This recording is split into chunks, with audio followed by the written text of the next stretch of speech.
नमस्कार दोस्तों, स्वागत है आपका एनके की पाठशाला में। आज हम कक्षा 10 के विज्ञान विषय के पाठ 1 भोजन एवं मानव स्वास्थ्य का भाग 3 रक्तचाप पढ़ेंगे। रक्तचाप रक्त वाहिनियों में बहते रक्त द्वारा वाहिनियों की दीवारों पर डाले गए दबाव को रक्तचाप कहते हैं। शरीर में रक्त को हृदय से शरीर के अंगों तक पहुंचाने का कार्य धमनियां करती हैं। रक्तचाप इनकी दीवारों पर रक्त द्वारा डाला गया दाब होता है। रक्तचाप दो प्रकार का होता है, जिसे सिस्टोलिक बटा डायस्टोलिक के रूप में लिखा जाता है, वह अभिव्यक्त किया जाता है। उदाहरण, एक स्वस्थ व्यक्ति का रक्तचाप 120/80 होता है, जिसमें 120 सिस्टोलिक व 80 डायस्टोलिक है। सिस्टोलिक रक्तचाप धमनियों की दीवारों पर पड़ने वाला वह दबाव होता है जब हृदय के नीले की मांसपेशियों के संकुचन के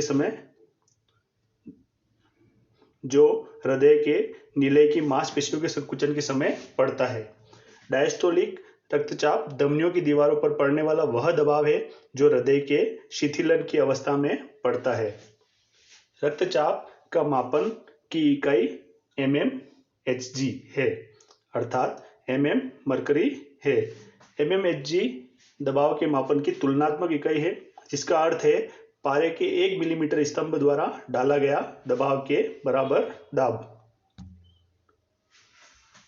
अब हम सिस्टोल एवं डायस्टोल को इस एनिमेशन के माध्यम से समझेंगे।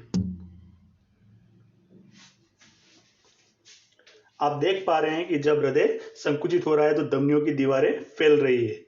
इस प्रकार से हम देख सकते हैं कि सिस्टोल जो है हृदय के संकुचन की अवस्था है और डायस्टोल हृदय के फैलने की अवस्था है। तो जब हृदय संकुचित होता है तो धमनियों की दीवारें फैलती है, यानी कि धमनियों की दीवारों पर दबाव बढ़ता है। तो ये दबाव, बढ़े हुए दबाव की अवस्था सिस्टोल कहलाती है। और जब हृदय फैलता है तो धमनियों पर दबाव कम पड़ता है और ये कम दबाव की अवस्था डायस्टोल कहलाती है। रक्तचाप मापने के यंत्र का नाम स्फेग्मोमेनोमीटर होता है। इसका आविष्कार 1896 में डॉक्टर रिंगरोसी द्वारा किया गया था। अब रक्तचाप की दो अवस्थाएं हैं, एक निम्न रक्तचाप और दूसरा उच्च रक्तचाप। तो सबसे पहले हम निम्न रक्तचाप के बारे में देखेंगे। जब धमनियों व शिराओं में रक्त का दबाव कम हो जाता है तो इसके कारण व्यक्ति के शरीर का रक्त प्रवाह क्षीण हो जाता है, जिसके कारण शरीर के महत्वपूर्ण अंगों जैसे मस्तिष्क, गुर्दे, हृदय व विभिन्न ग्रंथियों तक पर्याप्त मात्रा में रक्त नहीं पहुंच पाता है, जिसके फलस्वरूप वह अंग सामान्य रूप से काम नहीं कर पाता है और स्थायी रूप से क्षतिग्रस्त भी हो सकता है और व्यक्ति लकवाग्रस्त हो जाता है। जब रक्तचाप 90/60 mmHg से कम हो तो यह स्थिति निम्न रक्तचाप कहलाती है। अगली अवस्था है उच्च रक्तचाप, हाई ब्लड प्रेशर।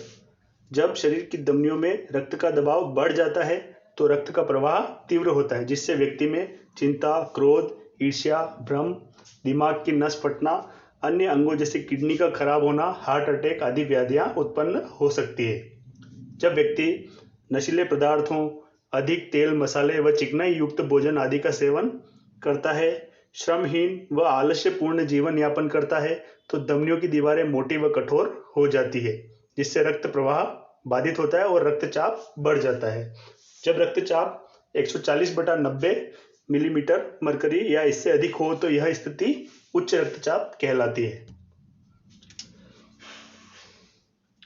रक्तचाप पर नियंत्रण।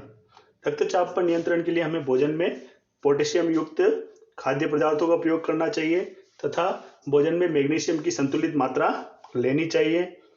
वसा का सेवन कम करना चाहिए तथा सलाद तथा रेशेदार पदार्थों का सेवन अधिक करना चाहिए। नियमित योग, ध्यान, व्यायाम आदि करना चाहिए। तंबाकू, मदिरा आदि का सेवन नहीं करना चाहिए। हमें जंक फूड का यूज भी नहीं करना चाहिए। इस प्रकार हम उच्च रक्तचाप पर नियंत्रण रख सकते हैं। धन्यवाद।